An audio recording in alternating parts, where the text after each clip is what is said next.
I'm with Charlie Araujo. Welcome. Thank you. Nice to see you here at Pink in Vegas. And tell us a little bit about what you're doing at the moment, because lots of exciting things going on, I believe. Yes, absolutely. So I have written a book called The Quantum Age of IT, Why Everything You Know About IT is About to Change, and it's just kind of opening the doors to a lot of really great conversations, and we're just excited to be a part of it. So what you say, lots of exciting conversations. What do you mean by that? What's going to happen? Is it going to be more than a book? Yeah, so I mean, the premise of the book is that fundamentally there's this kind of perfect storm, not to be too much of a cliche, that has led to what I believe is a fundamental shift in how IT organizations are going to be operating in the future. Yeah. And with that comes a set of 5 organizational traits that organizations are going to have to adopt and develop, and 5 skills that we as IT professionals are going to have to start developing and starting to manifest. Okay. But it's much more than that, meaning that that's kind of this overarching umbrella. But for that to actually mean anything, then as organizations and really as an IT community, we're going to have to start creating this momentum for change, or what we're starting to call communities of change, to actually bring people together and understand what has to happen and how they can come together and help support each other as we go through this transition. So the transition being, just give me a sense of what you see as that transition being. Well, I think that it comes in many forms, but probably the most fundamental is that I believe that IT organizations are transitioning from a fundamental manufacturing paradigm to a retail paradigm. We've historically been in the business of manufacturing technology, and I think over the last decade or so, we've really moved into that of being a retailer of technology.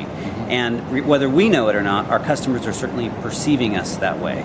They have things like the consumerization of IT have changed the perception. They expect to walk into an Apple store when they interact with us as IT providers, and what they instead get is a manufacturing floor.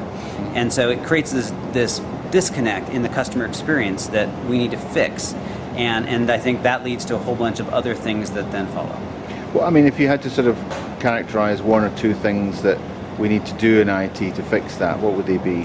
Well, I think the first thing is we have to get used to the fact that there's going to never be a status quo again. I think that when I look at these 5 traits, the first trait is that of becoming a learning organization. Meaning, as IT professionals and as IT organizations, we need to get used to the fact that we're going to be in a continuous state of change and to be comfortable with that, and in fact to excel at it. And then you build on top of that, and it gets to the 4th trait, which is one of intimacy, which means we need to stop living in the world of IT and start living in the world of our customers, and living our lives in their lives, so that we can help give them what they really always wanted, which is the visibility into how technology can drive business value in ways that they couldn't imagine themselves.